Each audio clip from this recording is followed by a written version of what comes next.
right, so hello everyone and welcome to another Speaking of, and hello to you, Jane. Funny enough, I was thinking on the way in today, I think this is the first one that isn't connected in some way, shape, or form to a holiday.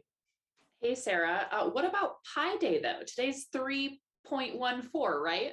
Oh my gosh, Pi Day. How could I have forgotten? A holiday for both math and pastry enthusiasts. Well, happy Pi Day, Jane. Actually, sometimes I tell my spouse that I love him to the last digit of pi, and I have a big love for electric vehicles today, also called EVs, which is what we're going to be talking about, and their power to reduce emissions. So exciting. I love that example of pi. That's wonderful. Well, hello, everyone. Before we get started today, we just want to do some of our usual housekeeping. For those of you that are joining us that maybe have not attended this type of event structure before. So speaking of events are meant to be open conversations, no slideshows. We really want to hear from you today. We also want to mention that in past speaking of events, we have had some Zoom tech issues where we've cut out. Please know we are working on improvements to that, including Sarah and I both trying out some new locations today to see if that yields a more stable connection. But if we do cut out, please know it will only be momentarily. We'll be right back, and we appreciate your patience.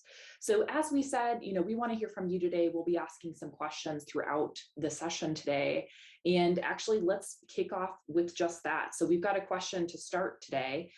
We want to know, what is your current situation with electric vehicles? So in the Q&A box, please feel free to type in if you already have an electric vehicle, if you're maybe thinking about getting one, or if you're just here today to learn more.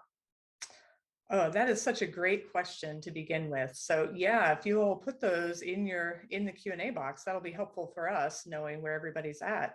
I have to say, Jane, I really love all the great questions we've been getting in these Speaking of discussions. And this is a good place to start because there are a lot of questions people have about EVs. I'm actually curious, Jane, what kind of questions have you gotten on this topic in the past? One of the big ones that I think has been very popular and frequent is and especially with the season we're in, how do EVs handle in winter? So snow, ice, anything related to winter. Yeah. And then Yeah, Sarah, I'm seeing we're getting a few responses here. So I'll just name off a few. Considering a purchase, thinking about getting one, actively considering getting either a plug-in or fully electric. Here to learn more. Here to learn more. We have a plug-in hybrid. That's great. Got it last November. Thinking about getting one in the next couple of years, but it seems that there aren't that many choices in the Midwest. Great. Well, we'll be talking about some of those today. yeah. I'm totally ready for an EV. Awesome.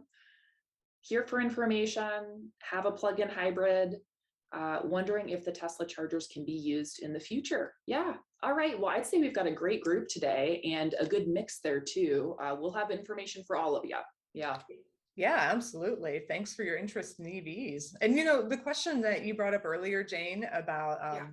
whether or not they work well in winter, I can imagine you got that question a lot, given that you were doing this work in Colorado. So I imagine it was top of mind for a lot of drivers out there in those snowy peaks. And it's a great place to start the conversation because, as we'll see with a lot of these answers of things that we're going to be talking about today, whatever an internal combustion vehicle, the kind of vehicles we've been driving for the last 100 years, can handle, an EV generally can handle. And the issues actually aren't all that different. We don't think about it, but the truth is, even vehicles with an internal combustion engine lose some range in winter conditions because they have to work harder in adverse conditions and spend some of their energy on heating the interior of the car. We just don't think about it because it's generally not an issue. And it's the same for EVs. Unless you're running close to empty on the gas tank, or in the case of an EV, running close to being empty on your battery, it's not really going to be an issue for you. Yeah, definitely. And, just like electric vehicle EV, internal combustion engines actually also have an acronym. So we'll be using that moving through the conversation today, just so we do not say internal combustion engine 20 more times.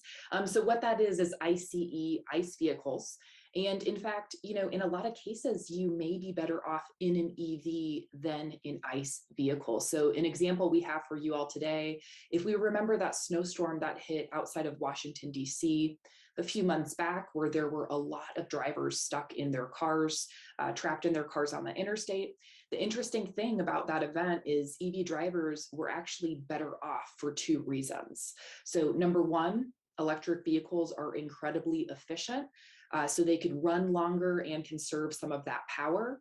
And then secondly, and this is definitely something that I think is an electric vehicle driver habit, is that you go home at night and you top off your battery, you plug in your car. And so a lot of those drivers were actually driving into that event that day fully charged. That's right. And, in fact, I was speaking to a local EV owner just last week who was telling me that during the derecho we had 2 years ago, he was able to use his car the entire week he was without power to charge all his electronics, like his laptop and cell phone. He said he would Wow. just go out and plug them in throughout the week to recharge them. And because his car was fully charged the way most EVs are most of the time, essentially it became like a little backup system for his household electronics. That really impressed me. And you were talking earlier about how most drivers top off their batteries each night. There's actually this other connection with cell phones. It's not just that you could charge a cell phone in that car, but that people who own EVs tend to treat them about like cell phones, which is to say they tend to plug them in when they get home at night or whenever there's an outlet nearby to top off the battery, instead of just letting it get fully depleted and then going and refilling it, which is, I think, the more common practice for those ICE vehicles. Thank you for that acronym. Internal combustion engine is a mouthful. It is. So they're topping it off whether or not the batteries are drained, and Mhm. that results in them having a full battery most of the time. I will tell you, I don't know anyone who actually goes to a gas station every single night on their way home to make sure their gas tank is full. So I started out saying that these vehicles are very similar to ICE vehicles. This is one way in which they're different, and actually different in a really beneficial way. Yeah, that's a great point, Sarah. And this actually touches on another common question we get related to electric vehicles, and that's range anxiety. So, can this car get me to all the places that I need to go on one charge? This is one of those questions that's actually really interesting too, to talk about, because ranges have expanded so rapidly in the last few years. That is absolutely the case. Today, most new EVs coming on the market have a range of about 250 to 350 miles when fully charged, which actually isn't all that different from an ICE vehicle. And it has changed rapidly in just the last few years. When I started doing work with EVs about 5 years ago, those older EVs had a range of about 80 miles. So they've come a long way from 80 to 250. And I'll also say that even though 80 miles of range doesn't sound like a lot, that actually is still plenty of range for most of the driving most people do on a day-to-day basis. It's Yeah. another thing that we don't often think about, but on an average day, most of us only drive about 20 to 30 miles total. So that 80 miles ended up being more than enough for those initial adopters in most circumstances. Yeah, definitely. And I think it's important to note here too. So the ranges that Sarah's talking about are related to in all electric vehicles. So there really are two different categories of electric vehicles that we want to highlight today. There's the full battery, just like what Sarah was talking about there. And then there's also the plug-in hybrid. And these ranges are, of course, for the full battery, only running on electricity. Plug-in hybrid, so they've got a battery component, but then they also actually have a small gas engine. So it can switch over when that battery is fully discharged, it can switch over to that gas engine, which gives it an even bigger range, pretty incredible, about 400 to 600 miles. I love that you brought this up, Jane. And actually, we know from our Q&A that we have a plug-in hybrid driver with us today. So wonderful. But this is one of the really interesting trends that we've seen in electric vehicles in the last few years, especially here in Iowa. And that is that, 5 years ago, I mentioned I was doing some of this work on the state level. And what we saw then was that plug-in hybrids, people were buying them at a ratio of about 3 to 1. So for every 3 plug-in hybrid electric vehicles, somebody would buy one pure electric vehicle. And now that trend has actually flipped. And what we're seeing is that more and more people are buying the fully electric vehicles.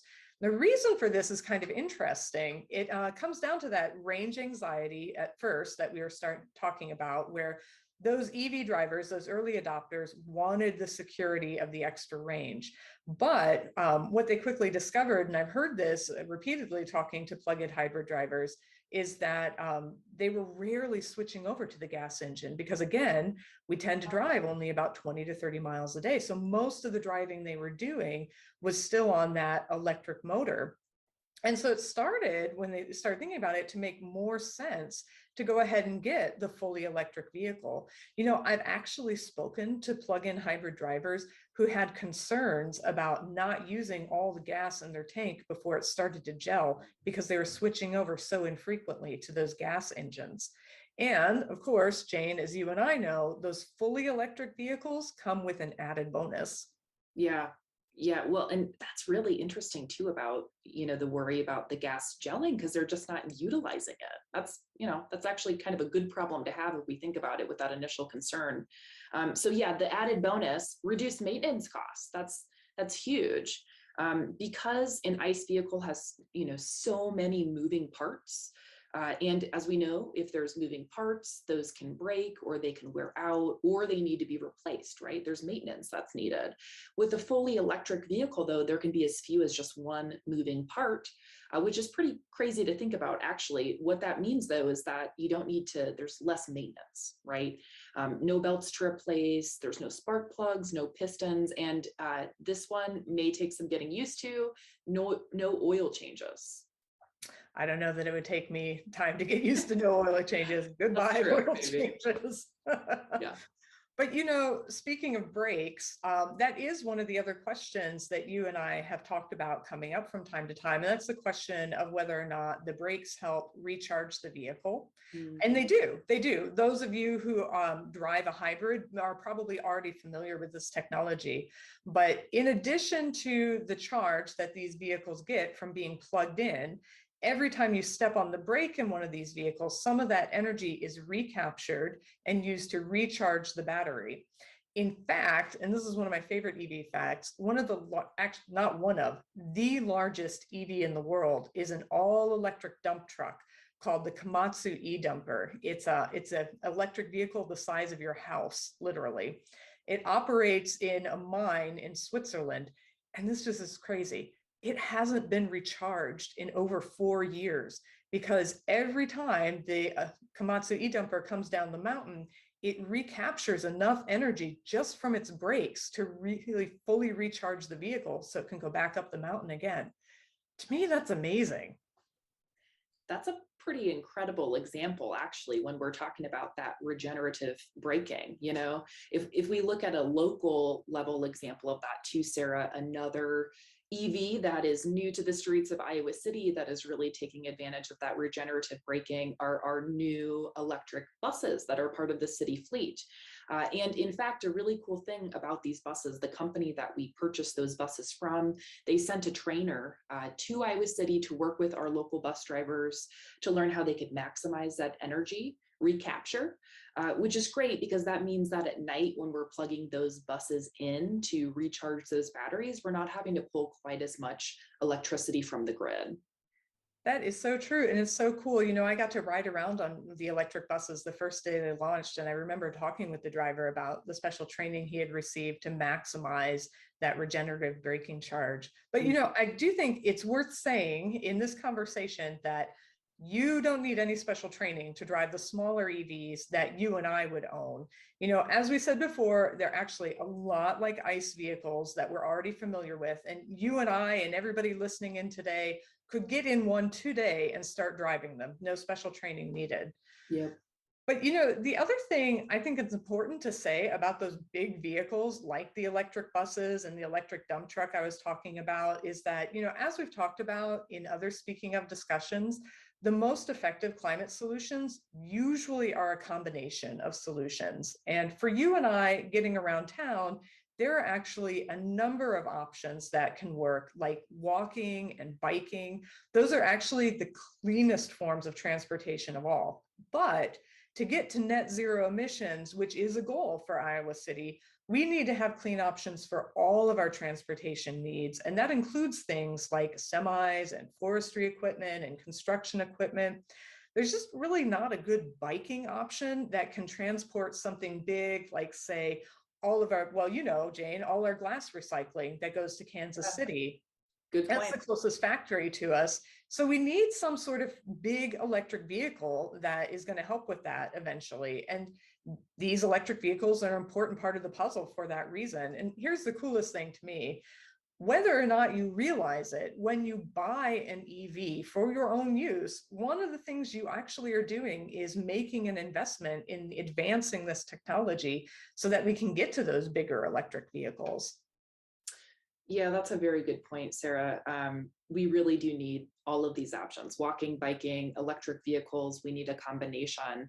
And I think this also hits on what we were talking about in our January speaking of. We got to be realistic, right? Just like what you said with moving the glass to our glass recycling facility in Kansas City, we've got to successfully get it there. So we need to think about what alternative options we could look at to keep that program successful and moving. Yeah, we've got to be realistic with climate action. Yeah. I think it's also worth mentioning, when we think of electric vehicles, one of the most common examples is a Tesla. And with Tesla, of course, comes the price tag, which is maybe a little bit more than a lot of us want to pay. The truth is, though, when we look at electric vehicles, there are actually a lot of different makes and models out there beyond just Tesla. And a lot of them are not that different in price from buying, if you were going to go out and buy a standard ICE vehicle. So Tesla makes luxury vehicles, of course, that results in that luxury price tag.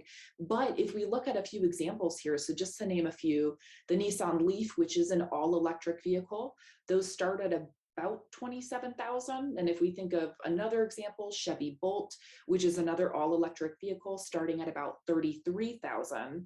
So as Sarah said, when we think about buying vehicles like this to invest in advancing that technology, you're oftentimes not paying that different from what you would have been paying for an ICE vehicle purchase.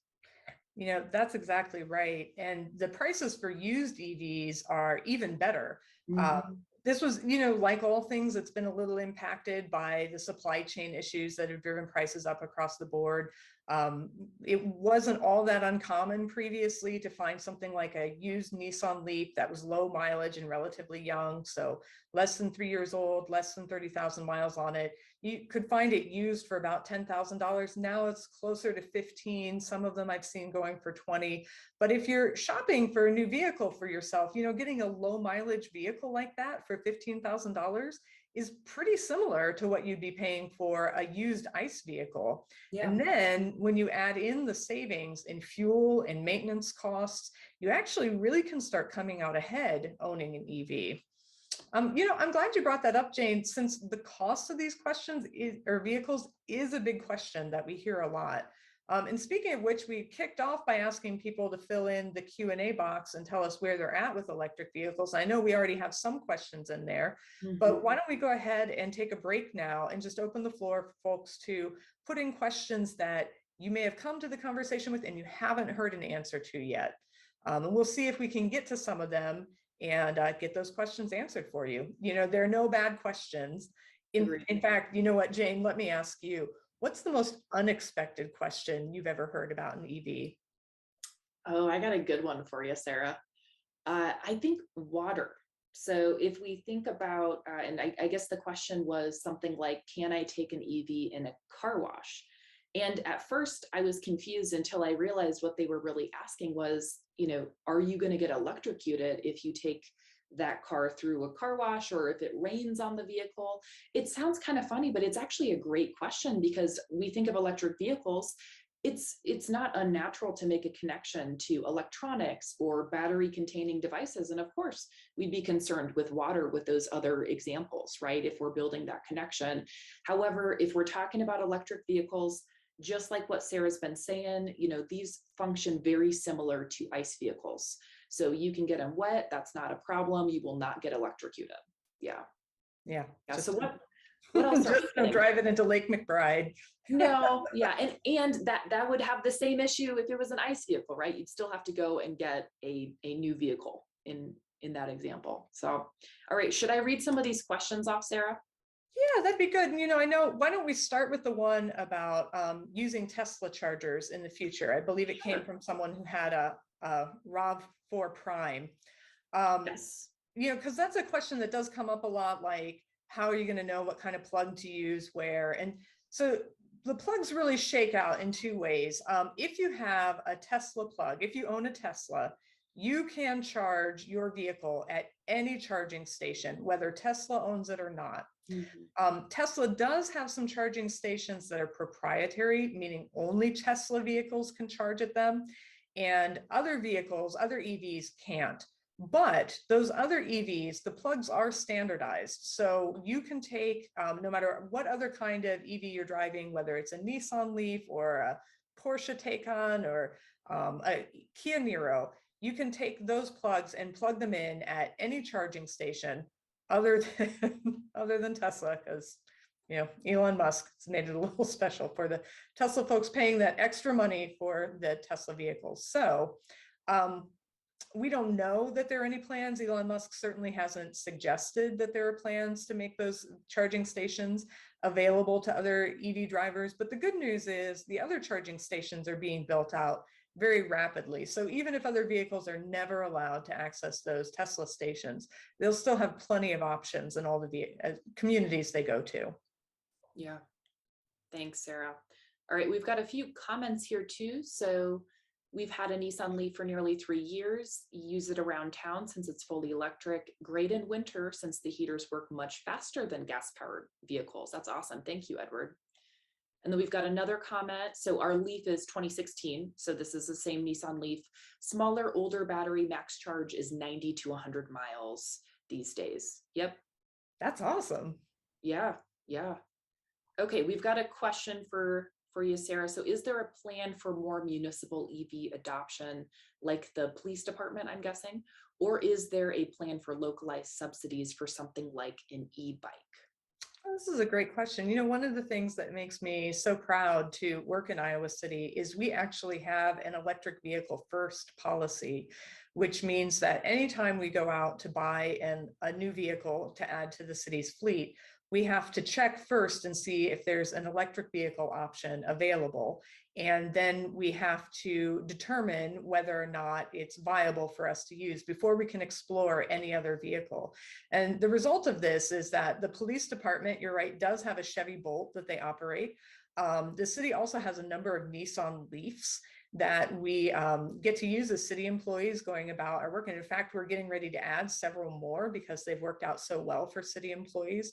And I know that we also have our eyes on some larger options that maybe aren't available to us yet, but maybe in the future, including in Madison, Wisconsin, they are testing out electric fire trucks right now. So who knows, that may be in our future too. Wow, that is impressive. My goodness. Okay, this might be a good one too for some of the resources I know that Sarah, you and I were talking about before this event today. So what is the best way to plan a trip? How can I be sure I'll be able to have timely access to a charge while on the road? Well, the short answer to that is actually the vehicle will tell you. Most of these vehicles have a software package on them that, much like the GPS mapping systems that we've all become used to using in our vehicles, they maintain the same, but theirs has an added layer that shows where charging stations are. So you can go about this different ways. There is, as Jane mentioned, resources available online. There's a service called PlugShare. You can go to it. It's plugshare.com. And what plugshare.com does is show a map of the United States and where all the charging stations are. And you actually can click on the map on any of the charging stations, and it'll tell you, for example, if the charging station's in use. It has pictures that are provided from the app users to show like verification that it actually exists. And if it's down for maintenance, that'll be noted in there as well. ChargePoint, which is an electric vehicle charging company, also maintains an app that keeps track of where all of its charging stations are and helps direct you to it. And those can feed into the car system so that as you're driving down the road, the car will actually tell you how far you are and how much further you can go on your current charge. We have one of our climate ambassadors actually is a local EV driver, and she was telling me about I think it was a spring break trip she had gone on, where for the first day she was a little nervous, like very carefully trying to plot out where to go when on the trip in order to make sure she was fully charged at all times. But she said after the first day, it was so easy, the technology that was available in the vehicle itself telling her where to go, that she just stopped worrying about it and just, let the car direct her to where she needed to go next for a map. And the thing that makes me laugh about this a little is many, many, many years ago when I was in college, I was given a Citgo gas card that was to help pay for gas in my vehicle, which meant that I sort of internally, this is before GPS maps were widely available, developed my own map of like where all the Citgo gas stations were. And I love the idea that there's a vehicle that could do it for you now, because I can tell you, I definitely had some stressful rides hoping that I hit the right kind of gas station at the right time. So it's genius that the cars will do this for you. That's a great example too, Sarah. Now, I think I'm gonna guess PlugShare or ChargePoint, they probably also have like mobile apps that you could download. So if you're wanting to familiarize yourself, if you know what route you're going to be going and you want to look at a map, lots of great tools these days. Yeah. That's true. That's true. Thank you, Jane, for reminding me. Yes, and all of us, that you can get these apps on your phone as well. You don't have to be dependent on your car to find them. Yeah. Okay, we've got one about batteries. So how long does a battery typically last? And then I'll combine that with the next one. How long does the battery last and how are the batteries recycled? Oh, these are really great questions. And this is also another one that comes up commonly. The funny thing is, this was a question that maybe was a bit more of an open question when EVs started coming back on the market, because we hadn't seen vehicles go all the way through their life cycle. But actually, we've had electric vehicles now that have been in use long enough that they're beginning to age out of the fleet. And so the short answer, what I should have began with saying, is that the batteries will typically last longer than the vehicle.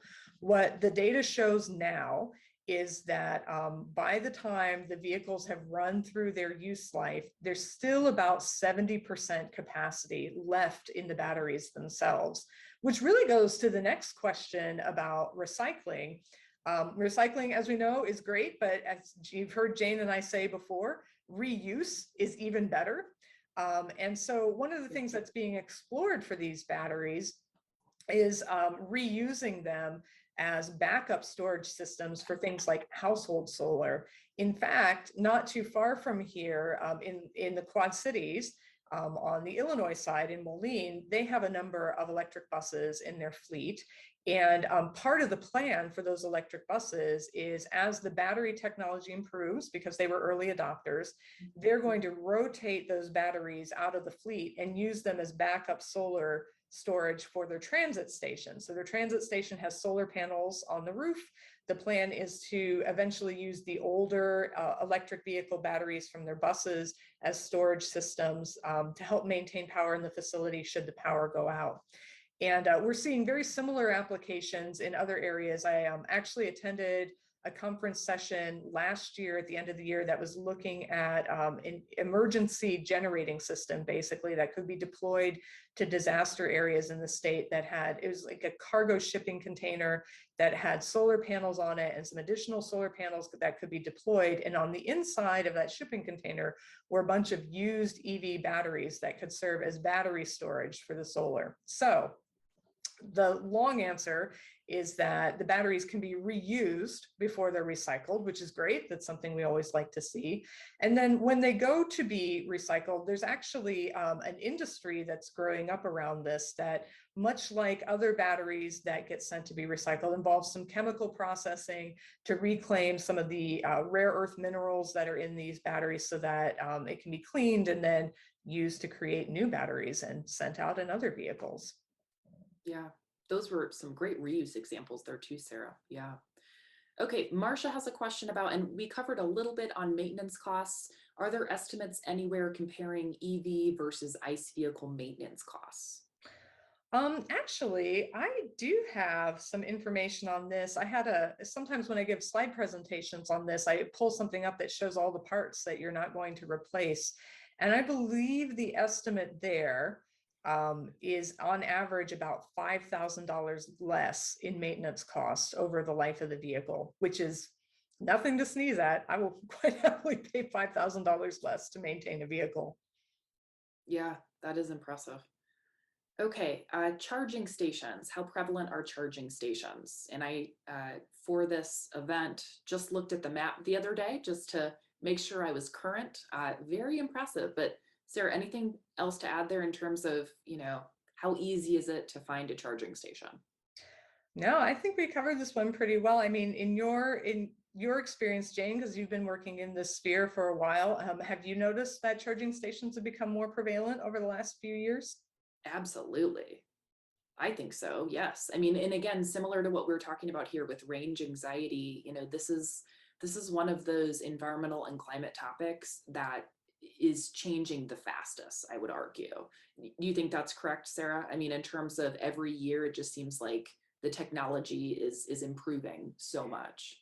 Yeah, absolutely. And like one of the things I've noticed, because we check plug share all the time ourselves to see where the new charging stations are in the area, is that oh, I'd say like 3 or 4 years ago, if you looked at something like plug share, what you would see are electric vehicle charging stations that were either owned by the city itself, and certainly Iowa City has made a wonderful investment in putting charging stations in all of our parking ramps.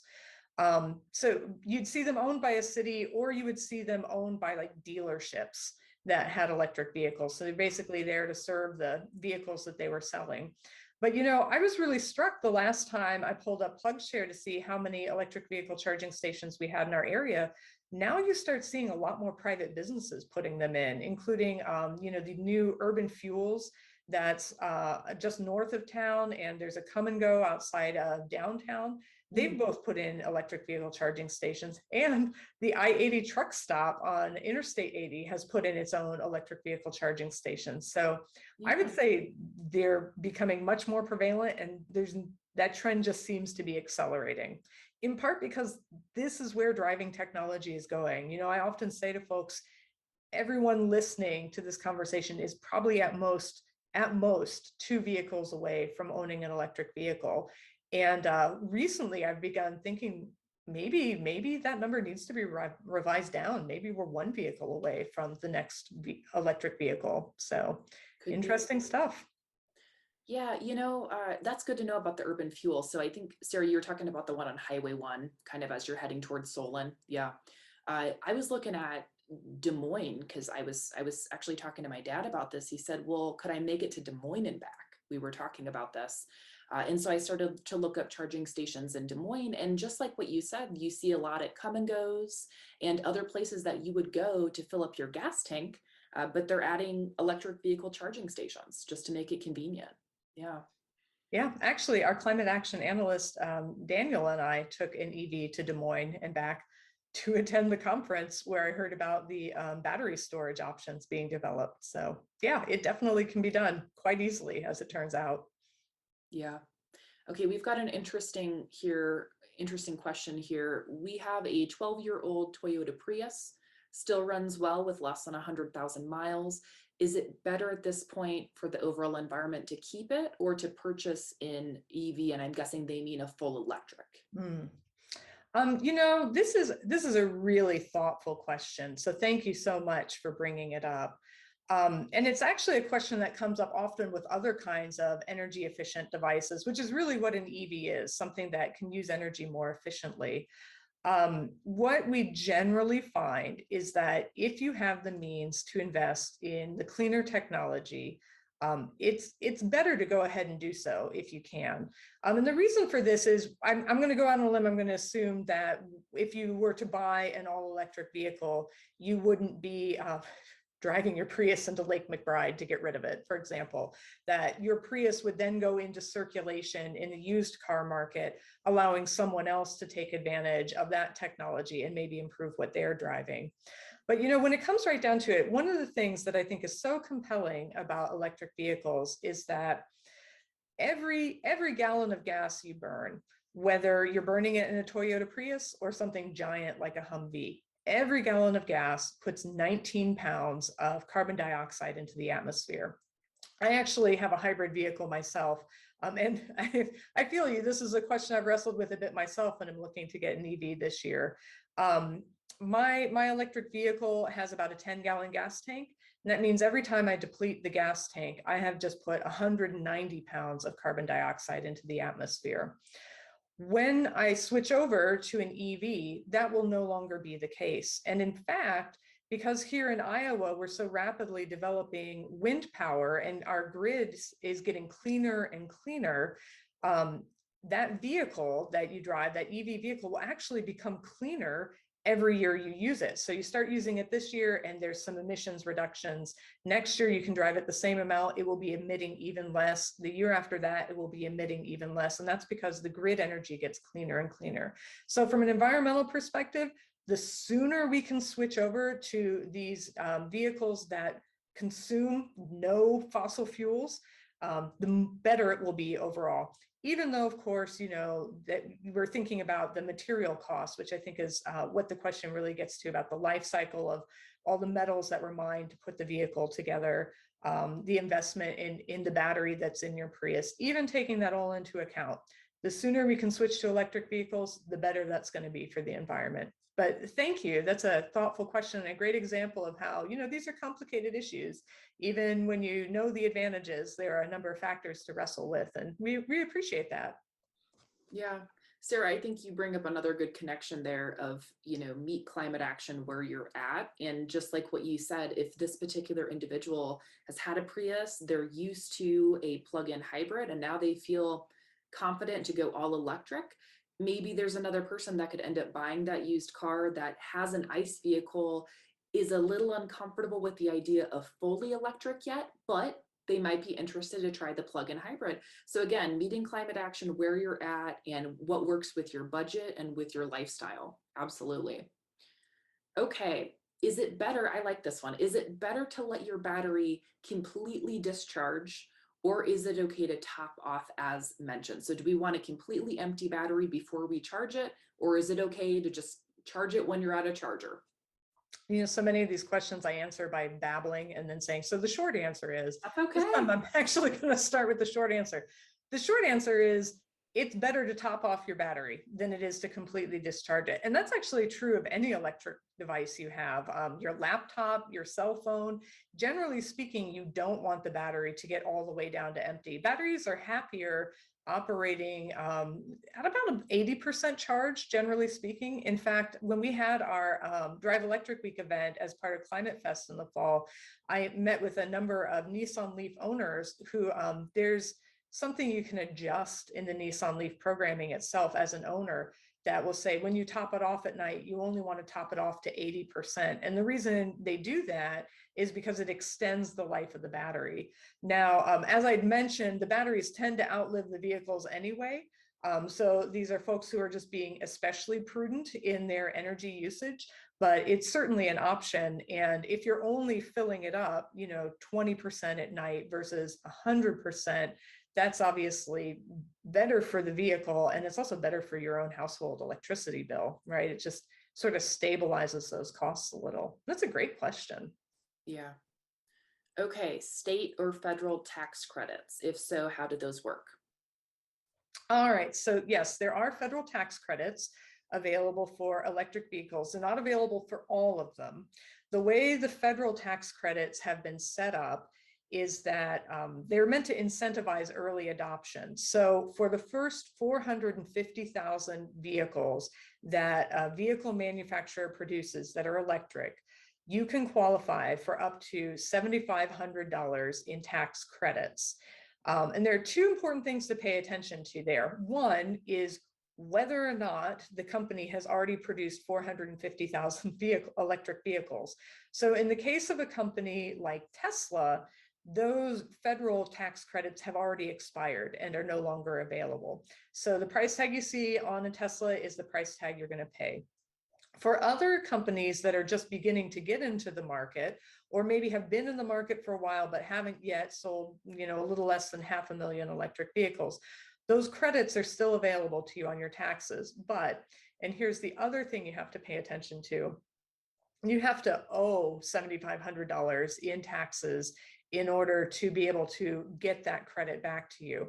So if your income is, let's say you maybe have a moderate income for your household, the chances are you may not be able to get that full $7,500 credit. Let's say you have an income such that annually you only owe $5,000 to the government each year, to the federal government, that is.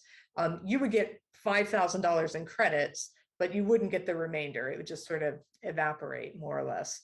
I have heard, actually, I do know an EV driver myself who's a good friend of mine, who is not at the income level to qualify for the full $7,500 rebate.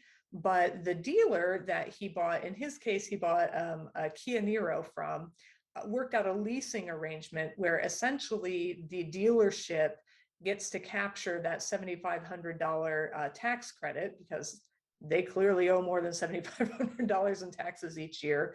And then they pass that credit on to the EV driver through that lease arrangement. So even if you think you may not qualify for that tax credit, it's worth talking to the dealership to see what kinds of arrangements might be made to help you capture it, so that maybe what you pay for the EV is less because they're getting the benefit of the tax credits on your behalf. So that's the federal tax credits. State level, there aren't really tax credits at this time for electric vehicle adoption, but you do see some credits through utility companies, including Mid-American Energy, which is the utility provider for Iowa City. Mid-American Energy has a program that provides a $500 rebate to its customers in return for buying a new EV. So if you go out, if you're inspired after this presentation, you want to go out and buy an electric vehicle, be sure that you go to Mid-American's website and download the application to get your $500 rebate, because they will also contribute a bit to the cost of the vehicle that way. Wow, that's great. Yeah. Well, thank you, Sarah. That was an awesome explanation of credits there. This is one that I'm curious about. So our plug-in hybrid says to not use ethanol gas. Do you know why? Any idea on that one, Sarah? I don't know for sure. I don't know all hybrid vehicles or Sure. plug-in hybrids, but I can say from my own hybrid vehicle that this is painful, especially now with rising gas prices, that it says to use only premium gas, and I assume that's to avoid ethanol. And part of that just has to do with the precision designing and engineering of the engine, as it's been explained to me. I don't think it's going to kill your vehicle to put something with ethanol in it, but of course, I think it's probably best to follow the manufacturer recommendations as much as you can. And I'm not an engineer, so I can't speak to it incredibly precisely, but I think it may have something to do with the moisture content of ethanol versus regular gasoline. But again, I don't know for sure. It's something I'm happy to look up and try to follow up with you on, especially if I know a bit more about the vehicle itself. But I mentioned earlier the rise in gas prices, which I think we're all feeling the pain of at the moment. And that is something that hasn't come up in our questions yet, but I think is worth discussing. It's certainly something I have been thinking about in the last couple of weeks as a result of recent world events. And that's the idea of electricity as fuel. Mm-hmm. As we're experiencing right now, fuel prices tend to fluctuate widely each year, going up and down by several dollars. And that's based on a number of factors, including where we get the gas from. But the cost of electricity over the last 15 years or so has barely risen 50 cents in all that time. So if you look at a graph of fuel prices, gasoline tends to go up and down and oscillate pretty wildly. Electricity just sort of putters along steadily on a straight line. So it can be more stable in terms of household budgeting, but I think even more importantly, in light of recent world events, is that electricity is something that is generated 100% locally. There is no such thing as importing electricity from overseas. So the electricity that gets used in our area is electricity that is generated here in Iowa. And because we don't have to rely on other countries to get it, or we don't have to go to far off places to drill for it, it makes it a much more stable and secure fuel to be putting in our vehicles overall. We often talk about the advantages of EVs in terms of emissions reductions and how they benefit our household budget. But I think that idea that we don't have to go overseas to get that electricity is actually something important to keep in mind as well. Yeah, good point, Sarah. And I'll also add, we've got in the chat box, Mike added, ethanol is more corrosive to engine parts than premium or regular gasoline. So that may have something to do with it as well. Yeah. All right. Well, Sarah, you good for a few more questions here? They're rolling in. I am. We can power through. Okay. And it's probably a good point to say too, that like with other speaking ofs, if the questions we don't get to in our discussion today, we will follow up with you via email. We have the registration emails for anybody who participated in this. So fear not, your questions will get answered. Yeah. Yep. And we're doing great on time, still 12:45. So we'll roll through a few more here. And I don't know if this is maybe a per state thing, but we have a question from Carol asking, why don't you require new gas stations to have chargers like the brand new Quick Start? Are there any requirements in place? I don't think there are any requirements in place currently. It's a really excellent question. Yeah. Part of what I think about in just hearing the question now is how many gas stations are already adopting electric vehicle charging stations on their own.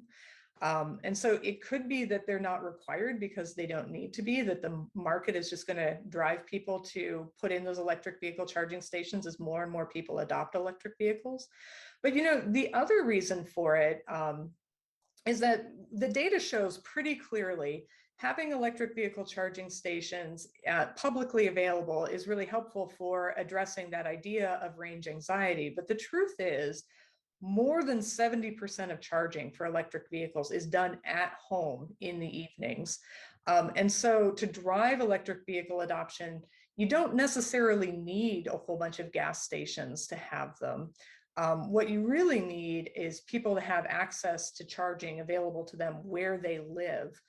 Because that's where most of the charging is going to happen. And this is actually one of the reasons Iowa City, this is another thing I'm so proud of the city for, recently rolled out a rebate program to help landlords and condominium HOAs establish electric vehicle charging for their tenants. Because we know that having electric vehicle charging available at home, having an outlet you can plug in, is the chief driver in whether or not someone adopts an electric vehicle. It makes sense that we want to make sure renters here in Iowa City or folks who are living in condominiums have those same opportunities to participate in this technology that's better for the environment and often better for the pocketbook. So I think it's kind of funny. It's a bit of a mindset. I was talking with our climate ambassadors recently about like what will look different in the future as a result of the kind of climate work we're doing today. And I made the point that, it's funny now with everybody having cell phones, if we think about past behavior just 20 years ago, it probably sounds weird to people who are growing up never experiencing landlines to say, once upon a time when you went to talk to someone on the phone, you had to go to one specific room in your house. You had to stand and look at the wall where the phone was plugged in and just stand there for 20 minutes or 30 minutes while you were talking to whomever, sort of like being sent to the corner to be punished. Nobody does that anymore. We just take it for granted that we can talk everywhere. I said, in a very similar way, I think in the not too distant future, it's going to seem really strange to us to say, once upon a time, if you needed to refuel your vehicle, instead of just plugging it in when you got home and not thinking about it again until the morning, you had to go to a special part of the neighborhood and stand outside next to a smelly gas pump, no matter what the weather was, no matter how cold or rainy or hot it was, and just wait for your tank to get filled before you could get back in it and move on. And so I do think that gas stations have a role to play in helping adopt electric vehicle charging infrastructure, but much more important is making sure people have the ability to charge it where they live, because that's the paradigm shift we're talking about. Yeah, so speaking of that, Sarah, and this is a wonderful question, how do you adapt a power source at home to charge your electric vehicle? Well, the truth is you may not have to. Most of these vehicles come with what's known as a level 1 charger. It's sometimes also called a trickle charger because it just trickles in the electricity overnight when you plug it in. And that actually can be plugged into a 110 outlet. It's not going to charge your vehicle very quickly, but for many people driving electricity or driving EVs, it's enough to recharge their vehicle overnight so they can go out and do the driving they need to do the next day. For those who want a more rapid charge at home, you can put in a level 2 charger, and that's the kind of chargers that we see in the parking garages here around Iowa City and at some of our local businesses. It's a smaller unit for home than the sort of tower that we see in the ramps, but it's same technology, charges at about the same rate. And for those, you may need a panel upgrade to get up to a 220 outlet for it. I think commercially you need 240, but that's no different than the kind of panel upgrade you would need to have a dryer at home for your laundry. So it's very simple. An electrician can come in and do it to give you that higher charge. And then buying an at-home charging unit would run about $500. Great. How safe are EVs in crashes if you were to get in a car crash? Any information on that? They seem to be pretty comparable to other vehicles. One of the nice things about EVs is because they are advanced vehicles, they tend to come with a lot of technology already built in. Some of the early autonomous vehicle technology, so they don't drive on their own, but they have some of the building blocks leading to it that are things like lane departure monitors. A lot of them can monitor the vehicles that are around you. I actually borrowed my friend's Nero last year to drive somewhere, and it automatically, probably shouldn't admit this, it automatically slowed the vehicle down when it felt like it was getting too close to a semi. So in terms of being in an actual collision, they seem to be about as safe, if not a little safer, than other vehicles that are already on the road that we're comfortable with. But they have this added layer of technology that actually makes those collisions a little less likely to happen in the first place, which makes them a bit more safe than the ICE vehicles or older ICE vehicles that we're familiar with. Good to know. Now, we've had a few questions on what it costs to charge. So if you are at a public charging station, let's say like the charging station in Chauncey Swan parking ramp downtown, is there a fee? Is it free? How does that work? Right now it's free.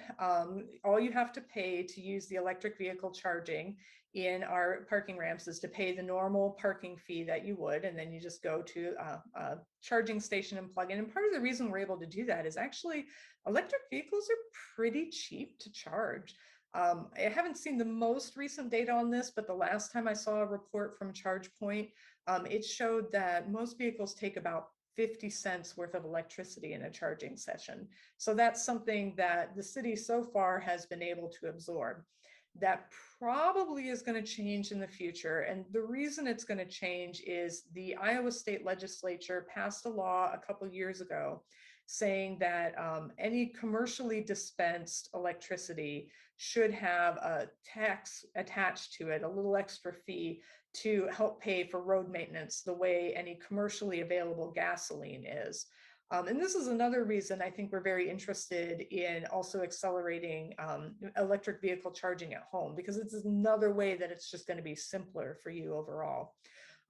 When that tax gets instituted, chances are Iowa City is going to have to start charging for the electric vehicle charging, because we'll have to document that we're collecting that tax and passing it on to the state.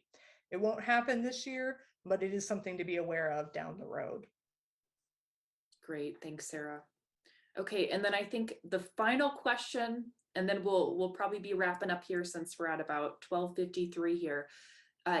general answer on how long it takes to charge a vehicle. And I know that there are some, different types of chargers out there. Some are faster than others, but maybe a few examples. Yeah. The short answer is it depends. And a lot of that comes back to what we were saying earlier about how they resemble cell phones in this way. If you're just topping it off, it's not going to take that long to charge. If you've fully depleted the battery, it's going to take a bit longer. And it also depends at the charging level you're charging at. So that level 1 charger that can just plug into a 110 outlet, that's going to take a long time. It's probably going to take a full 8 hours to charge, which sounds like a long time, again, especially compared to what we're used to at the gas station. But the thing to remember here is you're plugging it in when you're near an outlet at home, usually, or sometimes when you're at work. And so that 8 hours is often enough time to fully recharge the car if you're not driving great distances. Level 2 charges a little faster on average. A level 2 charge can fully recharge a battery in about 4 hours. And then the DC fast charger, which is also sometimes called level 3 charging, that charges very quickly. Right now, estimates hover around about 40 minutes to fully recharge a depleted battery. I've seen some estimates coming out showing that the future of fast charging may be as little as 20 minutes in the near future. And that's pretty close to what we see at gas stations. So again, I think the thing to remember there with the DC fast charging is the time you're going to use it is really on those long distance trips when you're traveling down the interstate, maybe going on vacation, where it really matters to you to get fully charged and back on the road. And 20 minutes is about enough time, to go into the convenience store and get something to snack on and maybe visit the restroom, stretch your legs, and then get back in the vehicle and get down the road. And that's why you see gas stations along the interstate, like the I-80 truck stop, adopting that DC fast charging. But for day-to-day use, driving around in town, going to work, going to school, going to visit your friends, there you're really looking at level 2 and level 1 charging. And that charging, it's going to be done overnight more often than not. And you're going to have ample time in the space of that evening to get your battery fully recharged. Great. Thank you, Sarah. I know there was a lot of questions. You did awesome.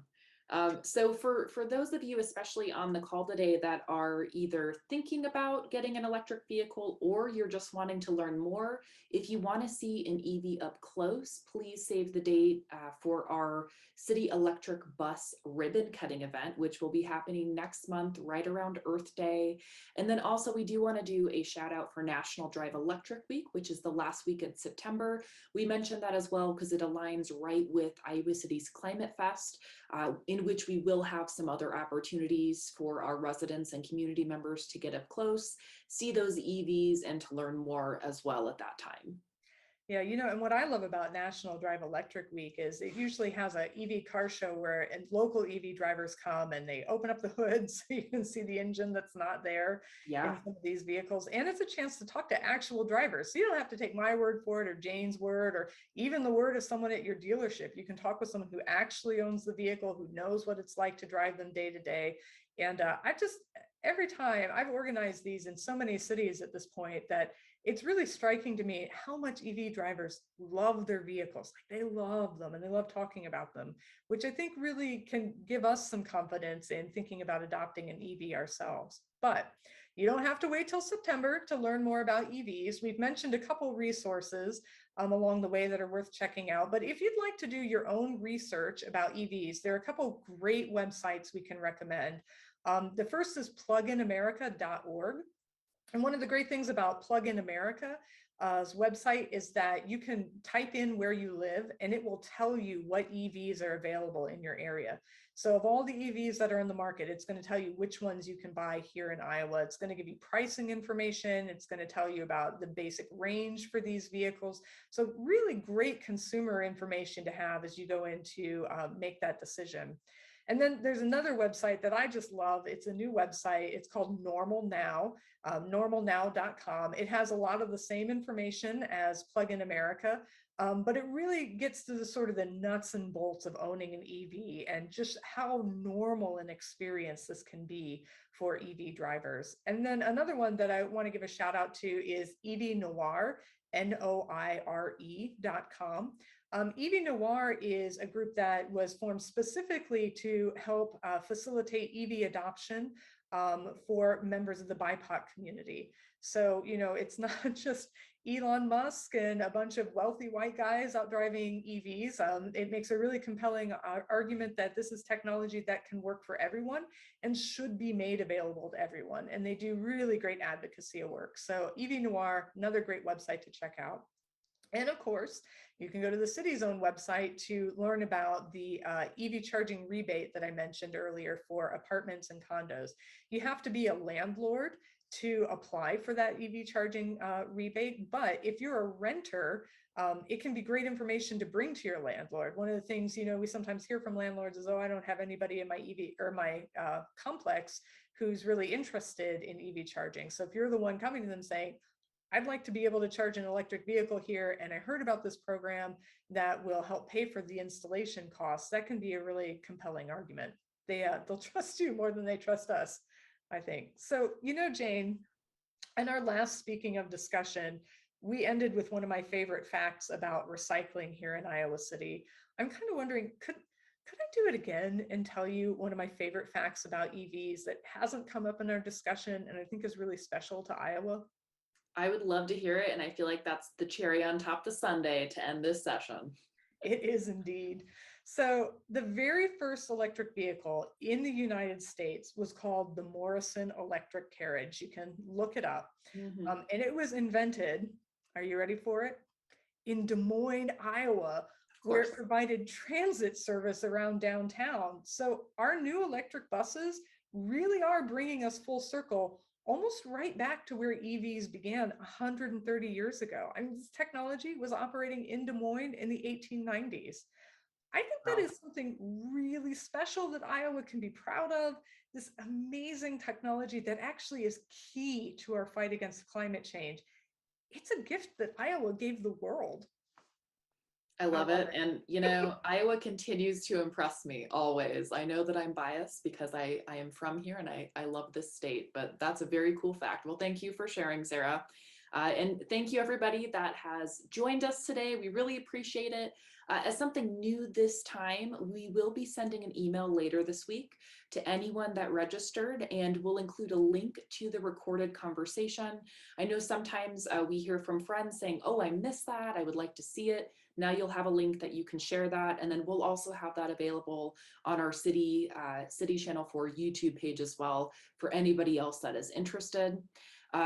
And we also want to mention that if anyone on the call, if you ever want Sarah and I to, give a similar presentation to a group that you're a part of, we are happy to recreate this discussion.